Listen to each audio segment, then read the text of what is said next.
The little voice trembled as she held out a folded paper with shaky hands. She couldn't see the stranger's face, but she felt her presence. The clicking of polished heels, the faint perfume of wealth, the silence that spoke of someone who wasn't used to being interrupted on the street. The rich woman frowned, impatient, glancing down at the girl whose dark glasses hid eyes that would never see. She wanted to brush past, but something in that fragile request tugged at her. Against her will, she took the letter. And what she read broke her heart in ways she never expected. That moment began a story no one could have imagined, of pain, truth, forgiveness, and an unexpected bond that would change them both forever. The girl was named Amara, just 12 years old, blind since birth. Her world had always been filled with shadows of sounds, scents, and touches. She lived with her grandmother in a small, crumbling apartment at the edge of the city. Life was hard, and they had little. But Amara had something rare, a spirit that believed in love even when life gave her nothing but struggle. Her grandmother worked nights cleaning offices, and still the bills piled up. Amara never complained. She sat quietly, listening to her grandmother's tired breathing at dawn, memorizing the rhythm of it like a lullaby. But the grandmother grew sick. The old woman's body, already frail, began to break under the weight of too many years of scrubbing floors. Hospital visits cost money they didn't have. And Amara, blind and helpless, felt the walls of her small world closing in. She knew she couldn't stop the sickness, but she could try something else. She could write a letter. With her tiny hands tracing the raised lines of a braille notebook, she poured out words her heart carried but her lips trembled to say. She wrote about love, about fear, about not wanting to be alone in the world when her grandmother was gone. She wrote about how people walked past without seeing her, about how blindness made her invisible, as if she weren't human. She wrote with the hope that maybe, just maybe, someone would hear her voice on the paper.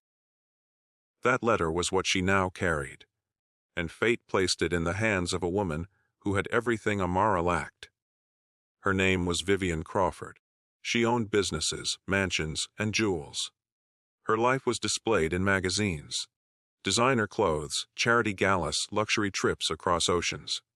People envied her, worshipped her money. But no one really knew her. Vivian's soul was hollow, walled by pride and loneliness. She had no family to hold, no child to laugh with, no friend she could trust beyond her fortune. She lived in a palace of glass, but inside, she was starving for meaning. When Vivian unfolded the letter and began to read aloud to Amara in that busy street, her voice cracked. The words pierced her like daggers wrapped in innocence. Each line Amara had written stripped away the mask of wealth and power, until Vivian stood naked in front of her own emptiness. Strangers stopped to watch as the elegant woman began to cry, tears smudging the ink. Amara couldn't see the tears, but she felt the trembling in Vivian's voice, and asked softly, "Did I say too much?"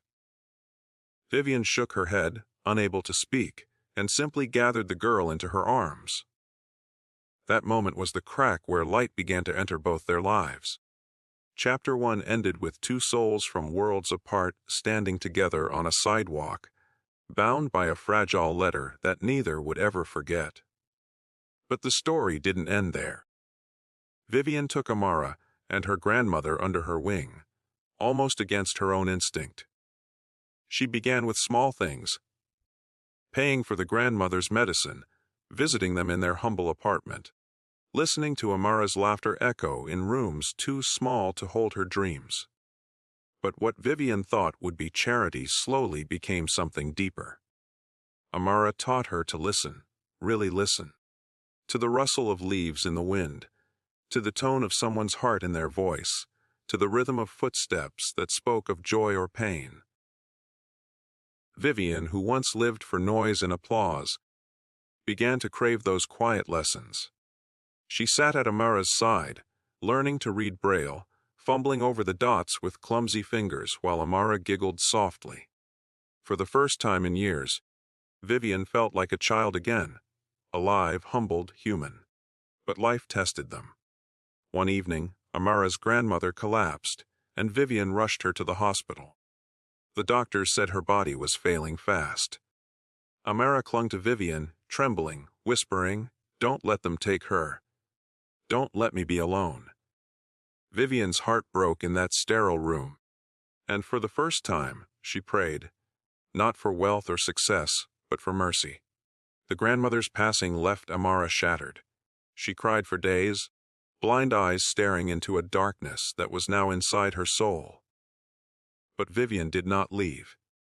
She stayed through the storm, holding her hand through each tear, whispering promises that she would never let Amara go. The rich woman who once had everything but nothing, now found her purpose in the arms of a blind girl who had nothing but everything to give. She adopted Amara, not out of pity, but out of love.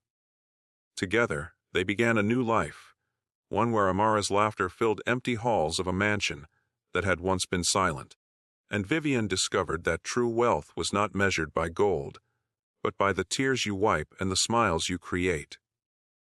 Years later, Amara stood on a stage, her hands tracing a speech written in Braille. She spoke to thousands about resilience, love, and the letter that changed her life.